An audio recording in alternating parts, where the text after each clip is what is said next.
히브리서 12장 1절에서 5절 말씀입니다. 함께 읽도록 하겠습니다.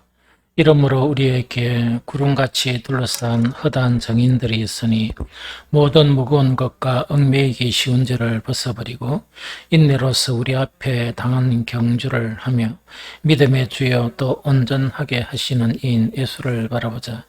그는 그 앞에 있는 기쁨을 위하여 십자가를 참으사 부끄러움을 개의치 아니하시더니 하나님 보좌 우편에 앉으셨느니라. 너희가 피곤하여 낙심하지 않기 위하여 죄인들이 이같이 자기에게 거역한 일을 참으신 일을 생각하라. 너희가 죄와 싸우되 아직 피 흘리기까지는 대항하지 아니하고 또 아들들에게 권하는 것 같이 너희에게 권면하신 말씀도 이렇다 일렀으되 내 아들아 주의 징계하심을 경히 여기지 말며 그의 꾸지람을 받을 때 낙심하지 말라. 아멘. 그 히브리서 12장 1절에서 5절 내용하고 또 신약 성경 다른 한 곳에 보면 디모데후서에 그 4장 7절에 보면 그 어떤 내용이 있는 거니까 지난주에 우리가 이야기한 것처럼 이 그리스도인이 누구냐, 그리스도인이 어떤 사람이냐 하는 것을 성경에는 여러 가지로 이렇게 표현을 해요. 이 표현을 하는데 그리스도인의 그런 한 표현 방법을 그 히브리서 12장하고 그 디모데후서 4장 7절은 뭐라고 표현하는 거니까 경주하는 사람들. 즉 경주하는데 이때 이제 경주라는 거는 그냥 어슬렁어슬렁 조깅이 아니고 그 100m나 뭐 200m, 400m 안 그러면 빙상 그 있죠. 하는 거 그 출발 딱 하면 최선을 다해서 막 달려가는 경주 그거를 이야기해요. 그래서 그 그리스도인들은 경주하는 사람과 같고 경주하는 사람이다. 그 다음에 또 한 가지는 뭐냐, 선한 싸움을 싸우는데 보통 우리 싸움 같으면 싸우다가 또 중단하고 휴전도 이러는데 그게 아니고 죽을 때까지 끝나지 않는 싸움, 그걸 이야기해요. 그래서 어떤 의미로는 그 그리스도인의 삶 자체가 좀 피곤하죠. 좀 피곤하기도 하고 지치기도 하고 그렇거든요. 그런데 그 그리스도인이 살아가는 삶을 묘사한 것이 경주하는 거, 막 이렇게 달려가는 거, 그 다음에 죽을 때까지 선한 싸움을 계속 싸워가는 거, 이렇게 이제 표현을 하기도 합니다.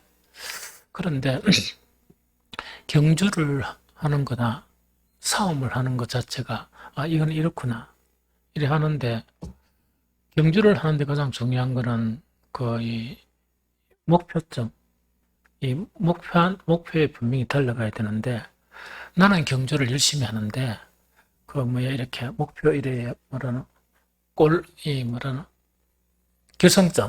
결성점이 안 가고 딴 데로 막 열심히 달려간다. 그러면 아무 의미가 없잖아요. 또 싸움을 또 하는데 이 싸움하는 그런 목적을 분명히 알아야 되는데 그냥 피곤하게 싸움을 한다. 이것도 참 헛된 일이죠. 그래서 우리 그리스도인들은 우리 그리스도인의 삶이 경주와 같고 이 선한 싸움, 즉 끝나지 않는 선한 싸움과 같은데 무엇을 위한 경주냐, 무엇을 위한 싸움이냐, 그걸 알아야 돼요. 그걸 알아야 이제 열심히 살고 주님을 만났을 때 맞다, 수고했다 이래 하는 것이지, 주님을 딱 만났을 때 뭐냐, 주님 아시죠? 내가 얼마나 피곤하게 살고 내 별명이 싸움닭이에요. 일하면 싸우고 계속 싸웠습니다. 만약 이렇게 주님 앞에 이제 이야기했다 그러면 주님께서 뭐 때문에 그랬냐? 왜 그랬냐? 나도 전혀 모르겠는데 왜 그랬냐? 그러지 말지 이래 버리면 이 낭패란 말이지. 그래서 우리 그리스도인들은 경주하는 자이고 이 선한 싸움을 싸우는 자인데 무엇을 위해서냐? 그걸 분명히 알아야 돼요. 그러면서 그걸 위해서 달려가야 되고 그걸 위해서 이렇게 싸워야 한다는 이야기죠. 그래서 빌립보서에 보면 이것에 대해서 좀 이렇게 이야기한 내용이 있는데 그게 빌립보서 3장 12절 14절이에요. 내가 이미 얻었다 함도 아니요 온전히 이루었다 함도 아니라 오직 내가 그리스도 예수께 잡힌 바 된 그것을 잡으려고 달려가노라. 형제들아, 나는 아직도 내가 잡은 줄로 여기지 아니하고 오직 한 일, 즉 뒤에 있는 것은 잊어버리고 앞에 있는 것은 잡으려고 벗될 표대를 향하여 그리스도 예수 안에서 하나님이 위에서 부르신 부름의 상을 위하여 달려가노라. 이렇게 이제 표현해요. 그래서 여기서 보더라도 뭐냐니까, 그리스도인의 삶이 달려가는 거구나. 참, 이 달려가는 거구나. 또 달려가면서, 그냥 뒤를 돌아보면서 또 뒤로 갔다가 앞으로 가는 그런 달려감이 아니고, 내가 잡은 줄로 여기지 아니하고, 그 뒤에 있는 것은 잊어버리고, 오직 앞을 향해서 달려가는 그걸 이야기하거든요. 그러면 이 경주가 뭐냐니까, 여기 땅이가 딱 출발했는데 딱 뛰가다가 아차 애가 뒤로 갔다가 가지 오면 전혀 경주가 안 되잖아. 그래서 참 이 경주라는 것이 최선을 다해서 달려가는 그것을 이야기하는데, 여기서 보면 좀 추상적으로 이렇게 이야기를 해요. 그 추상적으로 이야기하는 그 자체가 뭐냐? 그 표대를 향하여 목표 지점을 향해서 막 달려가는데 뭐라고 표현하느냐? 우리를 부르신 부름의 상을 위해서 달려간다. 하나님께서 우리를 부르셨다 그러면 그런 상을 주시는데 그 부름의 상을 위해서 달려간다 하면서 추상적으로 이야기를 이렇게 해요. 그런데 이제 이거를 이제 다른 빌립보서하고 연관해서 보면 빌립보서 안에서는 이 달려가는 목표가 뭐냐 하다 보면 두 가지를 이렇게 끄집어낼 수 있습니다. 한 가지는 뭐냐? 그리스도에 대한 완전한 지식이에요. 그리스도에 대한 완전한 지식 하는 그걸 이야기하거든요. 그래서 빌립보서 3장 10절 전반절에 보면 내가 그리스도와 그 부활의 권능과 그 고난의 참여함을 알고자 하여, 그렇게 바울은 뭐냐니까 주님을 아는데 주님이 하신 큰 두 가지 일이 있는데 한 가지가 그리스도의 십자가고 또 한 가지가 그리스도의 부활이죠. 그래서 이 바울은 부단히 무엇을 위해서 달려가는 거니까 그리스도의 십자가 죽으심이 무엇이고 그 다음에 그리스도의 그런 십자가 그 부활 그것에 동참하기 위해서 막 달려가는 그것을 이야기하는데, 이거는 바로 이 그리스도에 대한 그런 이 완전한 그런 지식에 이르는 그걸 이야기해요. 지식이 없이는 결코 온전한 믿음을 가질 수 없습니다. 예수님을 모르고 하나님을 모르면서 우리는 예수님을 믿고 하나님을 믿는다 이래 이야기할 수 없어요. 그래서 예수님은 공생의 삶을 살고 난 이후에 이 마지막 이 제사장으로서 그런 기도를 하는데, 그 요한복음 그 17장 3절에 보면 영생이라는 게 대체 무엇이냐? 이거는 예수 그리스도와 또 예수 그리스도를 보내신 자를 아는 것이 영생이다. 이렇게 예수님은 우리에게 가르쳐주고 있어요. 그래서 빌립보에서 보면 무엇을 향해서 달려가는 거니까 그 완전한 지식을 향해서 막 달려가는 거예요. 완전한 지식을 향해 달려가는데 그게 이제 너무 단계가 지나다 보니까 십자가의 참여와 부활의 참여가 뭐냐, 그걸 향해서 달려간 그런 바울의 모습을 볼 수 있다 하는 그 이야기죠. 또 이제 빌립보에서 나타난 좀 더 가까운 설명 하나가 어떤 설명인가니까 그리스도 안에서의 발견이에요. 그리스도 안에서의 그런 발견이에요. 그래서 빌립보서 3장 9절 전반절에 보면 바울이 소망하는 것이 그 안에서 발견되려 함이니 하는 그 이야기예요. 그럼 이거는 무슨 말인가 하니까 이런 이야기예요. 예수님은 그 참 하나님이시며 참 인간이에요. 그러기에 완전한 하나님이시며 완전한 인간이에요. 완전한 하나님이라는 것은 예수 그리스도를 통해서 하나님을 믿는 그것을 우리에게 나타내 보인 것이고, 완전한 사람이란 것은 뭐냐? 죄 속에서 난 우리가 완전한 구원이 되면 어떻게 도달해야 될 사람이냐? 어떤 사람이 되어야 하느냐? 그 완전한 사람을 이렇게 보여주신 것이 바로 예수님이 그 완전한 하나님이며 완전한 하나님, 그 아들이, 사람이란 그 이야기예요. 그러면 우리가 오해되는 거니까 주님 앞에 설 때에 우리의 모습 자체가 완전한 사람인 예수 그리스도 안에서 우리의 모습이 발견돼야 되죠. 그 이야기입니다. 그런데 나는 막 기도도 엄청 많이 하고 아까도 얘기했다 싸우는 것도 막 엄청 싸우고 막 온갖을 이래 다 했는데 그 낸조 주님을 딱 만날 때 보니까 예수 그리스도 안에서 내가 이렇게 돼야 되는데 이미 기도도 많이 하고 예배도 많이 드리고 이랬는데 예수 그리스도 안에는 안 보이는 거야. 예수 그리스도 안에는 아무리 그 사람을 찾아보려고 그래도 예수님 안에서 발견되지 않는 거야. 그러면 신앙생활 잘한 겁니까? 참 실패한 겁니까? 실패한 거지. 그래서 예수 그리스도 안에서 내가 발견되게 하기 위해서 나는 달려가고 싸웠다는 이야기죠. 그럼 달려가는 거는 뭐냐? 그것을 위해서 끊임없이 힘쓰고 애쓰다는 이야기고 싸웠다는 이야기는 뭡니까? 그것이 되지 못하도록 계속 방해하죠. 누가 방해합니까? 이 세상이 방해하고 내 자아가 방해하고 사탄이 방해하거든. 그러면 그 방해하고 방해로부터 막 끊임없이 싸우는 걸 매일매일 삶을 통해서 내가 그 죽을 때까지 싸우는 거예요. 그래서 그리스도인의 모습이 그런 것이다. 그런데 방금 이 두 가지 그리스도에 대한 완전한 지식과 그 안에서 발견 이거를 갖다가 딱 이렇게 뭉쳐가지고 이 잘 설명한 성경 구절이 있습니다. 우리가 무엇을 향해서 달려가야 되느냐 또 무엇을 위해서 싸워야 되느냐 그게 있는데 이건 같이 읽어볼까요? 로마서 8장 28절 29절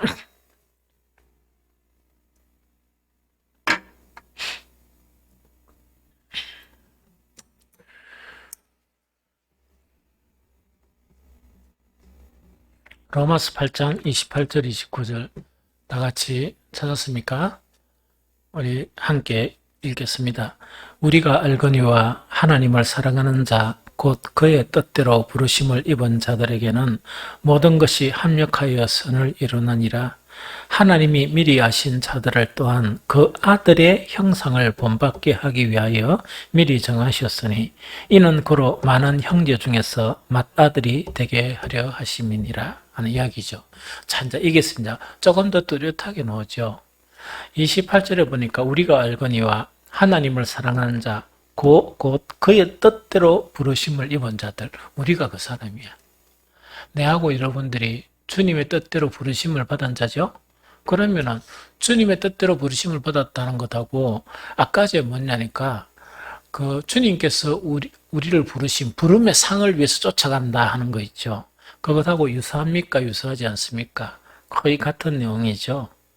그러면서 그러면 그의 뜻대로 부르심을 받기는 받았는데 그럼 그의 뜻이 뭐냐? 이게 이제 알아야 되겠죠. 거기 이제 29절에 하나님이 미리 아신 자들을 또한 그 아들의 형상을 본받게 하기 위해서 미리 정하셨으니 이는 그로 많은 형제 중에서 맏아들이 되게 하려 하심이라. 자, 이거는 뭡니까? 아까 그리스도 안에서 발견한다는 것과 똑같죠. 우리는 왜 불렀나니까 우리는 구원받으면 우리의 그 신분이 바뀌는데 바뀐 신분의 이름이 뭐예요? 하나님의 아들들, 하나님의 자녀들이란 말이에요. 그러면 하나님께서 하나님의 자녀들이라는 것을 하나님은 이렇게 생각하겠습니까? 그냥 이름만 하나님의 자녀고 무늬만 속의 생각이나 모든 것 자체가 세상 사람이다. 이러면 맞겠습니까? 틀리겠습니까? 전혀 다르지. 그래서 예수님을 우리에게 보낸 목적이 뭐냐?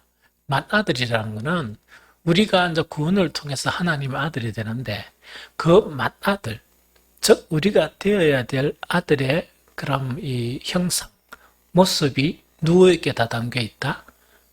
예수님께 담겨 있다는 얘기죠. 그러면 우리를 부르신 부름의 상이나 부름의 목적은 뭐라고? 우리가 누구를 닮기 위해서? 예수님을 닮았어. 예수님 안에서 발견되는 우리 한 사람 한 사람이 되게 하기 위해서 우리를 불렀고 우리는 그것을 위해서 일평생 달려가야 되고 또 그것을 방해하는 그런 무리들로부터 우리는 일평생 싸워야 한다. 그게 그리스도인이다 하는 그 이야기. 좀 이해됩니까? 그럼 다시 한 번 더 우리 지난 시간과 이어서 그리스도인의 그런 표현 중에 하나가 뭐라고? 이 경주하는 사람들이고 또 하나는 선한 싸움을 계속 싸우는 사람들이다 하는 그 이야기죠. 이걸 잊어버리면 안 돼요. 이거는 그리스도인이 된 순간부터 죽을 때까지 나는 달려가야 될 사람이고 나는 선한 싸움을 싸워야 될 사람이다. 이걸 인식을 해야 됩니다. 그래서 어떤 사람들은 그리스도인 자체에 평강이 있지 않느냐. 또 그리스도인은 사랑이 아니냐 이래가 사랑과 평강을 위해서 싸움을 중단해 본다. 그럼 왜 되겠습니까? 그거는 참 곤란하죠. 그건 사탄의 이 밥이 되고 사탄 종로로 되다가 살아가요. 그래서 주님을 만나게 될 때 나는 그리스도 안에서 발견이 돼야 되는데 발견되지 못하는 그런 결과를 가져온다. 이 질문 하나가 있죠. 그러면 그리스도 안에서 완벽하게 발견 못되고 죽으면 왜 되겠습니까? 그래.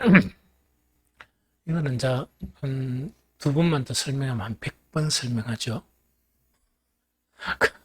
우리의 그런 구원의 과정을 그 사람들 학자에 따라서 10단계 뭐 여러 단계를 이야기해요. 그걸 딱 줄여서 세 가지를 이야기하면 하나는 뭐라? 칭의 단계. 하나는 무슨 단계? 성화의 단계. 하나는 어떤 단계? 영화의 단계예요. 이거는 따로따로가 아니고 연결선상에 있어요. 무슨 말겠죠? 그러면 칭의하고 성화가 따로가 아니야. 연결선상에 있어.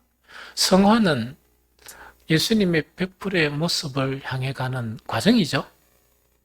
과정에서 여러 단계가 있겠죠. 우리는 어떻게 되는가? 영하의 단계를 보지 못하고 죽습니다. 즉 죽는다는 것은 영혼과 육신이 분리돼요. 그러면 예수님을 만날 때 예수 그리스도 안에서 우리가 완전하게 발견이 못 되죠. 그럼 그 문제는 어떻게 해결합니까? 이미 해결하셨다. 니 가만히 있으라니까 뒤에 좀 어시게라. 그 맞아. 찬욱이 말이 맞습니다. 이미 해결하셨어요. 그래서 이미 해결하셨다는 그 자체가 뭘까? 이 두 가지 하느라 그랬죠. already, not yet. 이래가지고 이제 그것으로 접근하는데 그걸 가정 속에서 따지게 되면 뭐냐? 우리 모두는 완전한 단계에 이르지 못하고 죽습니다. 죽는다는 것은 뭐냐? 그 죽음이란 그 자체가 우리의 영혼과 육신이 분리되게 돼요. 영혼과 육신이 이제 분리가 되는 거야. 그러면은 우리 영혼 자체가 완전한 그리스도 형상을 이루지 못하는 게 뭐겠습니까? 우리의 이제 육신인데, 육신은 두 가지로 평가한다 그랬죠? 하나는 뭐라고? 하나는 뭡니까? 이 영혼 해방에 대한 반대하는 입장에서 그 사르크스라 그래가 이거는 정말 우리 영혼을 제로 콱 붙드는 그런 역할을 하는 게 그 사르크스 이렇게 불러요. 그런데 이 육체 자체를 갖다가 긍정적으로 보는 것은 뭡니까? 소마라 그런다 그랬죠. 몸이란 이야기야. 그래서 왜 그런가 하니까 이것 자체와 영혼을 분리시켜서 영혼을 무엇으로부터? 사르크스로부터 해방시키는 거예요. 믿음으로 싸우던 우리를. 그런데 예수님이 재림을 하시게 되면 이 땅의 흙이 아닌 하늘의 그런 재료를 통해서 우리의 영혼이 몸을 입는 거야. 그게 부활입니다. 예수님의 재림 때 부활입니다. 그러면 우리의 영혼은 완전한 몸을 입기 때문에 완전한 사람입니까? 아닙니까? 맞죠? 그래서 우리의 모습을 처음에 소개 안 하면 모르는 거야. 니 누구? 이러면 나 찬욱이에요. 이러면 못 알아보는 거야. 왜? 이렇게 잘생긴 이 찬욱이 모습이 요 모습이 아니고 더 잘생긴 모습이란 말이지. 이게 무슨 말이겠지? 그게 이제 뭐냐니까 완전한 그리스도 안에서 발견되는 그런 과정이다 하는 그 이야기죠. 그래서 우리는 뭘 해야 돼? 끊임없이 그 완전을 향해서 이렇게 경주해야 되고, 그 다음에 선한 싸움을 싸워야 되는 것이 내가 믿음으로 산다 하는 그런 의미예요. 이해됩니까? 그러면 이제 히브리서 전체에 보면, 오늘 히브리서 12장인데 보면, 자, 싸우는 사람과 달려가는 사람에게 가장 극복해야 될 일이 하나 있죠. 경주하는 사람하고 싸우는 사람은 극복해야 될 일이 있죠. 그것에 대해서 이야기하는 거예요. 그게 뭐냐니까 히브리서 12장 3, 4절입니다. 함께 읽겠습니다. 시작. 너희가 피곤하여 낙심하지 않기 위하여 죄인들의 이같이 자기에게 거역한 일을 참으신 일을 생각하라. 너희가 죄와 싸우되 아직 피 흘리기까지는 대항하지 아니하고 하는 요 말씀입니다. 그럼 요거는 뭐냐 이야기더죠. 우리는 어떤 사람이라? 끊임없이 죽을 때까지 싸워야 되는 사람이고 선한 싸움을 그 다음에 계속해서 뭐 해야 된다? 달려갈 길을 달려가야 되는 사람이란 말이에요. 그러면은 계속 달려가야 되고 계속 싸우면 극복해야 될 게 뭐냐?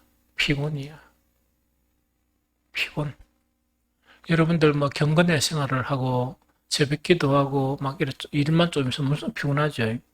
나도 조금 전에 앉아 있는데 아 이게 지금 내가 천국 가는 과정이 아닌가 싶을 정도. 이 피곤한 거예요. 왜냐니까 막 서울서 손님 왔죠. 새벽기도 다 이래 하죠. 그 다음에 또 대전까지 갔다 왔죠. 어제. 그래 또 뭐 이렇게 뭐 이름도 모르겠네. 그런 거. 그것도 그 열 몇 박스 온 거 밤에 개척교회 한 열 몇 군데 나눠줬죠. 우리가 근데 좀까지 갔죠. 봉다리. 뭐 상태가 어떤 거는 잘 몰라. 그걸 하다 보니까 거기 앉아있으니까 머리가 막 찍어내리면서 이게 되게 피곤하더라고. 그래서 우리는 경주하는 사람들이고 싸우는 사람들이기 때문에 극복해야 될 문제가 있는데 그게 피곤이야. 그런데 피곤하면 또 왜 됩니까? 몸이 피곤하면 마음이 축 처지죠. 낙심이야. 그런데 그 영적인 싸움은 하는데 늘 이기만 합니까? 한 번씩 지기도 합니까? 지면 또 마음에 막 내가 왜 이러나 싶고 막 축 처지버리죠. 그래서 성경에서는 뭐냐? 너희가 피곤하여 낙심하지 않기 위하여 누구를 생각하라? 예수님을 계속 생각하는데 예수님은 뭐냐? 정말 죄인을 구원하시려고 이 땅에 오셨고 십자가를 지시는 그런 상황 가운데 죄인들이 예수님을 욕하고 핍박하고 거역하고 한 그것을 예수님은 참으셨다는 이야기. 예수님은 우리의 죄를 위해서 피 흘리기까지 정말 참으셨고 피 흘리기까지 싸우셨다. 그런데 너는 죄 때문에 피 흘리기까지 그렇게 피곤하게 하지 않지 않느냐고 이야기를. 그래서 뭐하라고? 이렇게 끊임없이 경주하고 또 끊임없이 싸우면서 뭐를 피해야 된다? 예수님을 막 생각하면서 예수님의 공생애를 생각하면서 뭐라고? 피곤해하지 말고 낙심하지 말고 싸우라 이 이야기입니다. 또 계속 달려가라. 그거 지금 권면하고 있는 거예요. 그런데 이제 히브리서 그 4절 그 이후에 또 보면 한 가지가 더 있어요. 한 가지가 더 있는데 이게 뭐냐니까 그 여러분들 그 경주하는 선수들 있죠. 우리나라 그 뭐라노 그 높이뛰기 하는 거 세계 1등 했다 하더라고. 압니까? 문화생활 좀 해. 아니 문화생활을 좀 해. 그 우신가 장신가 해가 1등 했어. 우십니까? 텔레비는 보는 것 같다. 아니 1등을 했대. 그런데 그 운동선수들 보면 누가 있는가 하니까 코치가 트레이너들이 있습니다. 이 트레이너들이 먹는 거 못 먹게 하고 막 완전히 막 허걱거리는데 뭐 토할 때까지 뛰어라 개잡고 막 이래가지고 엄청 이렇게 이제 이 채찍을 가하는 거야. 우리에게도 뭔가니까 영적인 그런 경조 사항을 하죠. 우리의 트레이너는 누구신가? 하나님이시여. 하나님께서 뭐 한다고?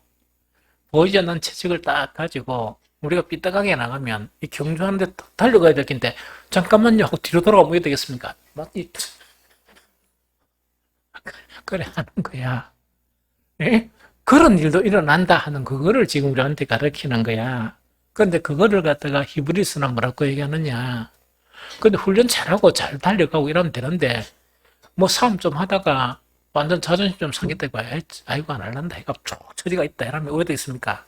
다 해가지고 쭉 뺀단 말이야. 근데 이거를 갖다 뭐라 하느냐 징계라 그래. 하나님의 징계. 그런데 하나님의 징계에 대한 연구는 성경 인물을 통해서 보면 순종 잘하는 사람에게는 그 잘 징계를 안 해요. 신기해. 순종 잘하는 사람에게는 징계를 잘 안 해. 그런데 또 어떤 사람에게 주님은 채찍을 잘 안 드나 하니까 뭔가를 잘못했죠.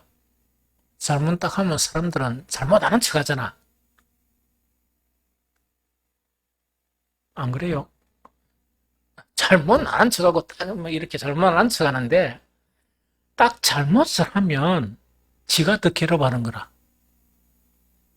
지가 이 인간이 뭐 이런 게 있나 하면서 막 지가 더 괴로워하니까 하나님께서 징계를 못 드는 거, 채찍을 못 드는 거야. 왜? 한 방 쳤다가는 죽어보겠다 이가. 지가 더 괴로워하니까 이런 사람들은 뭐냐니까 막 괴로우면 하나님께서 이렇게 품어주셔 이렇게.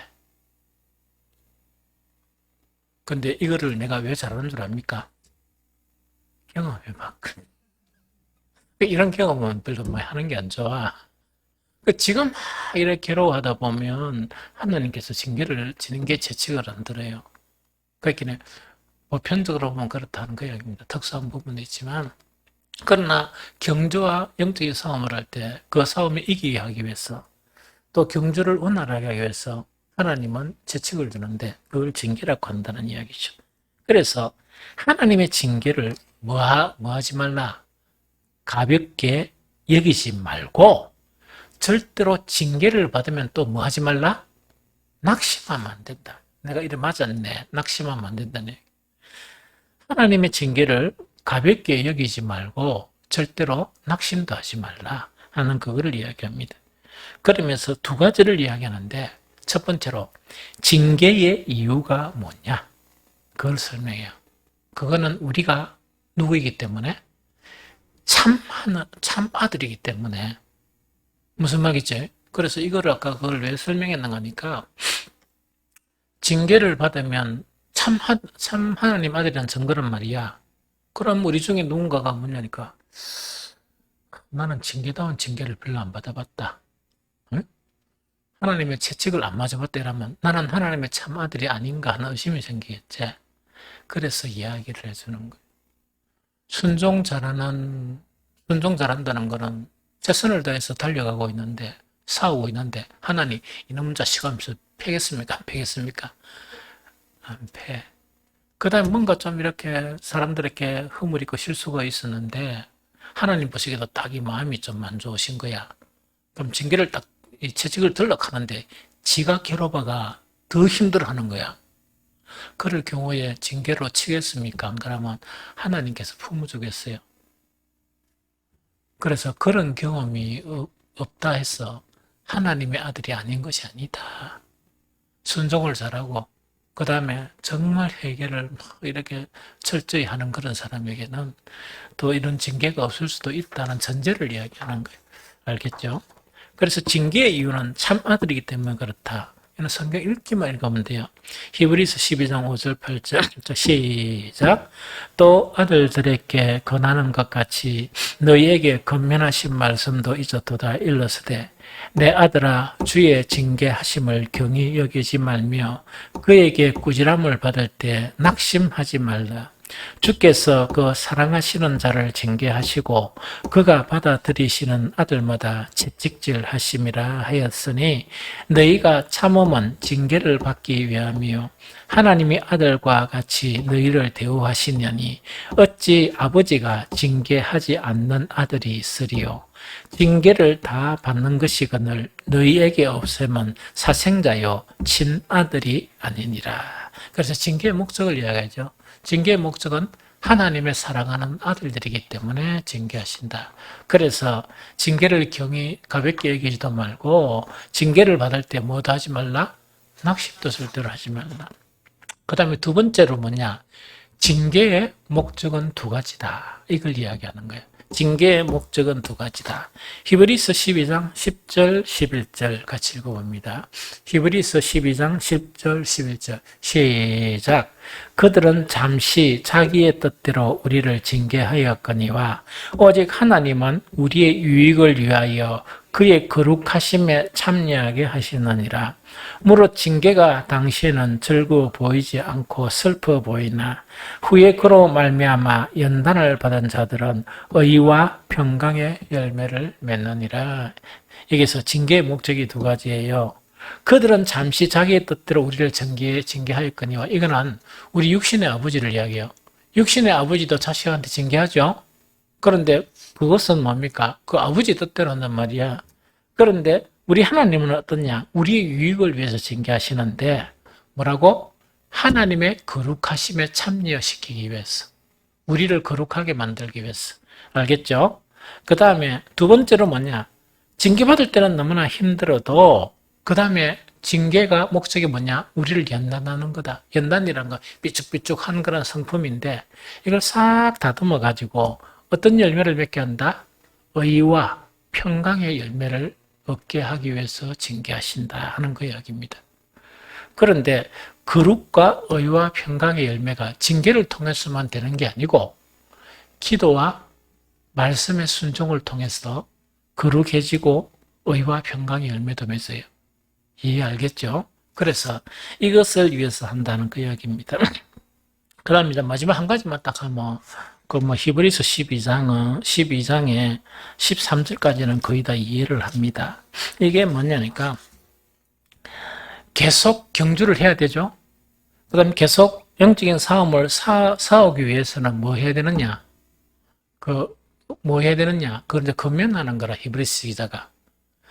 우리가 좀 피곤해 있는 우리의 모습을 보면서 일어서라. 일어서고, 그 다음에 고침을 받아라. 이렇게 이제 권면을 해요. 그게 뭔가니까 히브리서 3장 12절 13절입니다. 우리 같이 읽어보겠습니다. 시작. 그러므로 피곤한 손과 연약한 무릎을 일으켜 세우고 너희 발을 위하여 곧은 길을 만들어 저는 다리로 하여금 어그러지지 않고 고침을 받게 하라. 요게 번역이 조금 이렇게 뭔지 잘 모르게 되어 있습니다. 그런데 다른 번역보다 새 번역을 보니까 이해가 금방 돼. 내가 읽어줄게요. 그러므로 여러분은 나른한 손과 힘 빠진 무릎을 일으켜 세우고 똑바로 걸으십시오. 그래서 절름거리는 다리로 하여금 삐지 않게 하고 오히려 낫게 하십시오. 그럼 이거는 뭐냐니까 영적인 이렇게 이제 싸움도 싸우고 이렇게 경주를 하다 보니까 피곤합니까? 안 피곤합니까? 피곤하지. 근데 원래 그리스도인이 피곤한 사람이야. 왜 피곤한 사람입니까? 세상 사람들은 이 세상만 살아가잖아. 맞죠? 그리스도인들은 두 세계를 살아가. 이 세상도 살아가지만 하나님의 나라 안에서 살아가. 그러니까 두 가지의 삶을 사니까 피곤하죠. 맞죠? 그런데다가 경주와 싸움이 없다 보니까 뭐냐? 이 나른한 손과 힘 빠지니까 이렇게 축 있죠? 그런데 겉면은 뭐냐? 일어서라. 누구를 생각하면서? 예수님을 생각하면서 일어서라. 그리고 어떻게 걸어라? 똑바로 걸으라는 이야기. 비틀비틀거리지 말고. 그리고 왜 똑바로 걸으라 하니까 우리가 다리를 질끈거리면서 걸게 되면 왜 됩니까? 잘못하면 다리가 삐면 왜 돼요? 이렇게 고통스럽죠, 더. 그래서 이 다리가 삐지 않게끔 똑바로 걸어가도록 이렇게 노력을 하라는 그 이야기합니다. 그러면서 피곤하고 그런 것을 오히려 뭐 하게 하라? 오히려 낫게 하십시오. 그럼 낫게 하는 방법이 뭘까요? 하나님의 도움을 구하면 돼. 기도야. 그거는 전문이니까 순간순간 연약하기 때문에 주님, 내가 이렇게 피곤하고 내가 이렇게 너무나 축 처져 있습니다. 그런데 하나님께서 나에게 능력을 달라고 이렇게 이제 기도를 하죠.